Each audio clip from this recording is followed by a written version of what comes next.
અગત્યનું એ છે કે તમારી પાસે કંઈ હશે તો તમે કંઈ આપી શકશો. અને આ દિવસો એવા છે કે જેમાં મેક્સિમમ ભેગું કરવાનો આ સમય છે, જ્યાંથી જેટલું મળે. હવે તો બધા જ મમ્મી પપ્પા એવી ફરિયાદ કરે છે કે તમારે એકલા નહીં મળે કે છોકરાઓ વાંચતા નથી. તમારી પાસે ઇન્ટરનેટ છે એટલે તમે 2 બટન દબાવો અને ગૂગલ પર બધી જ ખબર પડે છે. ગુડ. માહિતીનો સમય છે, ઇન્ફોર્મેશન ટેકનોલોજીનો સમય છે. અમારી પાસે આ બધું નહોતું. અમારે તો લાઇબ્રેરીમાં જવું પડે, કોઠા ફેંદવા પડે, કોઈ વાર મળે, કોઈ વાર ન મળે, કોઈ વાર ઇરિટેશન થાય, પ્રોજેક્ટ કરવો હોય તો 10 જણને ફોન કરવા પડે. તમને લોકોને હવે એવી કોઈ તકલીફ નથી. ગૂગલ બધું જ આપે છે તમને, વિકિપીડિયામાં બધું અવેલેબલ છે. અને જ્યારે આ ઇન્ફોર્મેશન ટેકનોલોજીના સમયમાં તમે ઊભા છો, જ્યારે બધું જ તમારા ફિંગર ટિપ્સ પર અવેલેબલ છે, ટેલિવિઝનથી ચાલુ કરીને ઇન્ટરનેટથી ચાલુ કરીને, ત્યારે એક વાત હંમેશા યાદ રાખજો કે માહિતી છે ને એનો ઉપયોગ 2 રીતે થાય. એક તમારા પોતાના સારા ઉપયોગ માટે, જ્ઞાન માટે, બુદ્ધિ માટે, ઇન્ફોર્મેશન વધારવા માટે, કશું સારું કરવા માટે. અને માહિતી બીજી રીતે પણ વાપરી શકાય, જેમાં આપણે કશું ખરાબ પણ કરી શકીએ, એમાં આપણે કંઈ ખોટું પણ કરી શકીએ. રોજ આપણે લગભગ દર અઠવાડિયે એકવાર વાંચીએ છીએ કે ફેસબુક પર આણે કંઈ ખરાબ મૂકી દીધું, MMS કરી નાખ્યા, ફોટા ફરતા થઈ ગયા. આઈ એમ શ્યોર તમને નહીં ખબર હોય એવું શક્ય જ નથી. તમે જે ઉંમરમાં છો એ ઉંમરમાં ખબર હોવી પણ જોઈએ. પણ અગત્યની વાત એ છે કે ઇન્ફોર્મેશનનો ઉપયોગ તમે શેના માટે કરો છો. મેં એકવાર કહ્યું હતું કે મોરારી બાપુને પણ બાપુ કહે છે અને આસારામજીને પણ બાપુ કહે છે. આ બેમાંથી ખરેખર તમારે કોની સાથે જોડાવું છે તમારે નક્કી કરવાનું છે. હમણાં બહુ સરસ દીપકભાઈએ કહ્યું કે કૃષ્ણને કંસ, ગાંધીને ગોડસે, રામને રાવણ, આ બધાની રાશિ એક જ છે. ગાંધીજી અને ગોડસે રાશિ જુદી નથી. આપણે જો રાશિ ભવિષ્યમાં જ્યોતિષમાં માનતા હોઈએ, રામ અને રાવણ બંનેની રાશિ એક જ છે. કૃષ્ણ અને કંસ બંનેની રાશિ એક જ છે. અને છતાંય કેટલા જુદા લોકો છે. અમે લોકો નાના હતા ને, હું નાની હતી ત્યારે સ્કૂલમાં બહાર જમવા જવાનું હોય તો અમારી પાસે 2-3 જ ચોઈસ હતી. ભાજીપાવ પણ બહુ મોડેથી ઇન્ટ્રોડ્યુસ થયા. ઢોસા હોય કે બીજું કંઈ બહાર ગુજરાતી થાળી હોય, અમારી પાસે એટલા ઓપ્શન જ નથી. હવે તમે લોકો બહાર જાઓ તો મેક્સિકન છે ને, સેન્ડવિચ છે ને, પિઝા છે ને, પાસ્તા છે ને, કેટલું બધું ઓપ્શન છે જિંદગી. અને આ બધા ઓપ્શનની વચ્ચેથી જ્યારે તક ભૂખ લાગી, નામ સાંભળીને મને એવું થાય છે, હું ટીવી ઉપર કોઈક વાર આમ સમોસા જોઉં તો મને એમ થાય કે અત્યારે જ ખાવા છે. તો જ્યારે તમારી પાસે આવા ઓપ્શન અવેલેબલ છે, જ્યારે તમારી પાસે આટલી બધી પસંદગીનો અવકાશ છે, ત્યારે સૌથી વધારે જરૂર છે ને ગાઈડન્સની, સાચી દિશાની.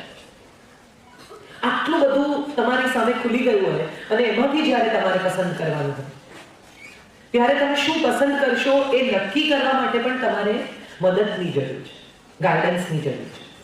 તમારા ટીચર તમને કંઈ કહે, તમારી મમ્મી તમને કંઈ કહે તો એવું નહીં માનતા કે કટકટ કરે છે, સલાહ આપે છે. બસ હવે મારો દીકરો મને કહે છે, એમાં કંઈ નવું નથી, બસ હવે બોલી દીધું, થઈ ગયું. ધીરે ધીરે નહીં, જોરથી હસો, વાંધો નહીં, હસી જ શકાય, એમાં કંઈ વાંધો નહીં. આપણે બધા એવું કરતા હોઈએ તો થોડું થોડું યાદ તો આવે ને. પણ અગત્યની વાત એ છે કે મમ્મી પાસે તમારા કરતા 20-25 વર્ષ વધારેનો અનુભવ છે. તમારા ટીચર પાસે દર વર્ષે તમારા જેટલા બાળકો ભણે છે, એટલે દર વર્ષે એમની પાસે 30-35-40 દીકરીઓનો અનુભવ છે. જુદા જુદા જિંદગીના અનુભવમાંથી પસાર થઈને એમણે જે શોધ્યું છે અથવા એમને જે મળ્યું છે એ તમારી સાથે શેર કરે છે. કેવું સરસ કહ્યું તમારા ટીચરે કે દાતા તો હોય ને, ન પણ હોય. એનો અર્થ એવો થયો કે જે તમને આપે છે, જે દાન આપે છે, વિદ્યાનું, અનુભવનું, અક્કલનું, સમજનું, એ વ્યક્તિ તમારી જિંદગીમાં કેટલી અગત્યની છે. આજે હું અહીંયા ઊભી છું તો મારી પાસે મારી 40, 42, 45 જે કોઈ જિંદગી મારી સમજ આવી હશે ત્યારથી એનો અનુભવ છે. મેં પણ મારી રીતે દુનિયા જોઈ છે.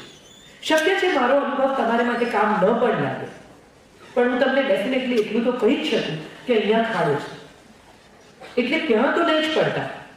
આગળ જઈને તમને નવો ખાડો મળે જે મને નથી ખબર, ત્યાં કદાચ તમે પડી શકો, પણ એટલીસ્ટ જ્યાંથી હું તમને બચાવી શકું, જ્યાંથી હું એવું સમજી શકું કે આ ખોટું છે, ત્યાં તો હું તમને અટકાવી શકું. અને દરેકે એટલું જ કરવાનું છે. ખરેખર આપણે બધા અહીંયા જન્મ્યા ત્યારે કોરી પાર્ટીની જેમ જન્મેલા. કોઈ જન્મતાની સાથે સંસ્કૃતનો 15મો અધ્યાય બોલતું નહોતું, બરાબર? નાનું છોકરું જન્મે ને તરત જ 15મો અધ્યાય બોલવા માંડે એવું તો થતું નથી. એટલે ધીરે ધીરે તમે ચાલતા થયા, બોલતા થયા. કેટલા બધા છોકરાઓ હું જોઉં છું, હમણાં ટીનેજ કાઉન્સેલિંગનું કામ કરું છું ત્યારે હું જોઉં છું કે એટલા બધા છોકરાઓ એની મમ્મીને એવું કહે છે કે તને સમજ ના પડે, તું ચૂપ રહે. પણ એવો વિચાર કરો કે જ્યારે તમે બોલી નહોતા શકતા, જ્યારે તમે ચાલી નહોતા શકતા, જ્યારે તમે ખાઈ નહોતા શકતા, જ્યારે તમે કમ્પ્લીટલી તમારા ઉપર ડિપેન્ડન્ટ નહોતા. આજે તમે યુનિફોર્મ જાતે પહેરી લો છો, વાળ જાતે ઓળી લો છો, બૂટ જાતે પહેરી લો છો. પણ જ્યારે તમે આ બધું નહોતા કરી શકતા ત્યારે આ કોણ કરતું? અને તમે અંદર આપણે વાતો કરવી છે તો થોડી 5 મિનિટ હું તમને આપી દઉં. હું પણ ભણાવું છું એટલે મને હું આવું કરું છું ક્લાસમાં કે 5 મિનિટ તમારે જે વાતો કરવી હોય કરી લો, પછી આપણે વાત કરીએ. જ્યારે તમે આ બધું નહોતા કરી શકતા ત્યારે કોણ કરતું? એ સવાલ ક્યારેક તમારી જાતને પૂછજો. જે મમ્મીને આજે સમજણ નથી પડતી એવું તમને લાગે છે, એ તમે નહોતા બોલી શકતા ત્યારે પણ તમારી ભાષા સમજતી હતી. ફક્ત રડતા હતા ત્યારે મમ્મીને સમજ પડી જતી હતી કે આને ભૂખ લાગી છે, આને ઊંઘ આવે છે, આને કંઈ દુખે છે, આને કોઈ તકલીફ થાય છે. આજે તમે તમારા પગ પર ઊભા છો, તમારી જિંદગી તમારી રીતે જીવી શકો છો, નક્કી કરી શકો છો. એનું કારણ કોણ છે? જેને સમજ નથી પડતી એવું તમે માનો છો એવી મમ્મી. બધી જ દીકરીઓ જેમ મોટી થતી જાય, ટીનેજમાં આવે, એમ એને એવું લાગવા માંડે કે મારી સમજ દુનિયા આખીની સમજ કરતા વધારે છે. મને પણ એવું થતું હતું. રજનીશજીનો ઉલ્લેખ કર્યો સાહેબે, નવીનભાઈ. રજનીશજીએ બહુ સરસ વાત કહી છે કે મેં મારી આખી જિંદગી મારા પપ્પાને એવું કહ્યું કે તમે ખોટા છો, અને જ્યારે મને સમજાયું કે સાચા છે ત્યારે મારો દીકરો મને આ જ વાત કહેતો હતો. પેઢીઓ બદલાય છે, ડેફિનેટલી. વિચારસરણી પણ બદલાય છે, માન્યતાઓ બદલાય છે. તમે જે પહેરતા હો એ કદાચ તમારી મમ્મીને નહીં ગમતું હોય, તમે જે રીતે ખાતા હશો એ કદાચ નહીં ગમતું હોય, એને લાગતું હશે કે આ પિઝા, પાસ્તા, બ્રેડના ડૂચા નહીં મારવાના. પણ એ બધા પછી આપણી વાત જે છે એ મૂળ સંસ્કારની છે. 15મા અધ્યાયનો પહેલો શ્લોક શું કહે છે? તમે તો બોલો છો મોઢે કે માણસ એક જ એવું પ્રાણી છે જેના મૂળ ઉપરની તરફ છે અને શાખાઓ વિસ્તરેલી છે. ખબર છે ને બધાને? એનો અર્થ શું થયો? ઈશ્વરે બધાને ચોપગા આડા બનાવ્યા છે, એક માણસ જ ઊભો છે. વૃક્ષ ઊંધું છે, એક માણસ જ એવો છે જેના મૂળ ઉપરની તરફ જોડાયેલા છે, સીધા ઉર્ધ્વ મૂળ. કેટલી મોટી વાત છે! અને ઈશ્વરે જ્યારે આપણને આટલી બધી બુદ્ધિ, આટલી બધી શક્તિ, આટલી બધી આવડત આપીને મોકલ્યા છે, ત્યારે આપણે શું કરવાનું છે એ તો આપણને ખબર હોવી જ જોઈએ.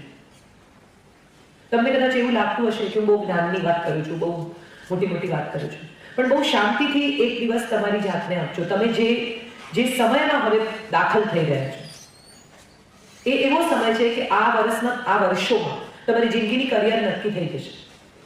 તમે શું કરશો એ આટલા વર્ષમાં તમારે નક્કી કરી લેવાનું છે. આખી જિંદગી કોઈને ચાન્સ નથી મળતો. આમ તો બીજો ચાન્સ જ નથી મળતો. લાઈફ બીજો ચાન્સ જ નથી આપતી, એક જ ચાન્સ આપે છે.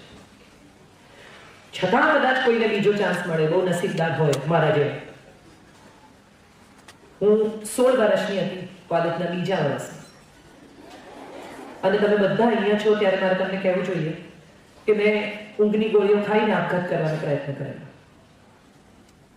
હોસ્પિટલમાં હતી 2 દિવસ, મારા પોતાના કારણો હતા. પણ આજે અહીંયા ઊભી છું કારણ કે ત્યાંથી બચી ગઈ. મને જિંદગીએ બીજો ચાન્સ આપ્યો. આજે જે કોઈ આ લોકપ્રિય સર્જક, ફલાણું દીકરો, જે કંઈ મારા વિશે બોલાય છે, કહેવાય છે, વંચાય છે, લોકો એમ માને છે કે હું બહુ સારું લખું છું, અથવા પોપ્યુલર છું, અથવા મારા સમયની સૌથી પોપ્યુલર રાઇટર છું, સૌથી લોકપ્રિય, એવું મેં ઘણી વાર સાંભળ્યું છે. પણ એ લોકપ્રિય થવા સુધીનો મારો પ્રવાસ સહેલો નથી રહ્યો. બધાને એમ છે કે સ્વતંત્ર થઈ જવું છે, મારી મેળે બધું કરીશ, તમે લોકો રહેવા દો, તમને નહીં સમજાય. પણ એ સ્વતંત્રતાની કિંમત બહુ મોટી છે.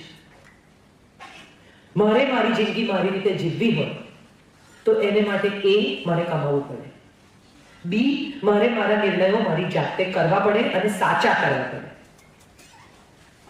નિર્ણય કરવાથી પતિ નથી જતો, સાચો નિર્ણય કરવો પડે દરેક વખત.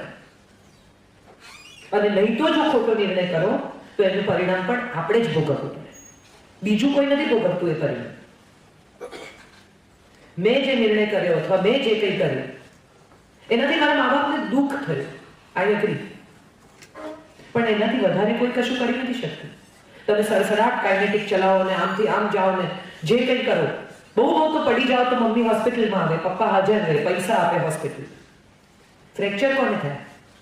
તમને. પડ્યા કોને રહેવું પડે? તમારે. દિવસો કોને બદલે? તમારા. એટલે જે પણ માણસ જે પણ કરે છે, આ એક જણની વાત નથી, આ દરેકની વાત છે. એના પરિણામ ભોગવવાની તૈયારી સાથે જો તમે કંઈ કરી શકો તો કરવાનું.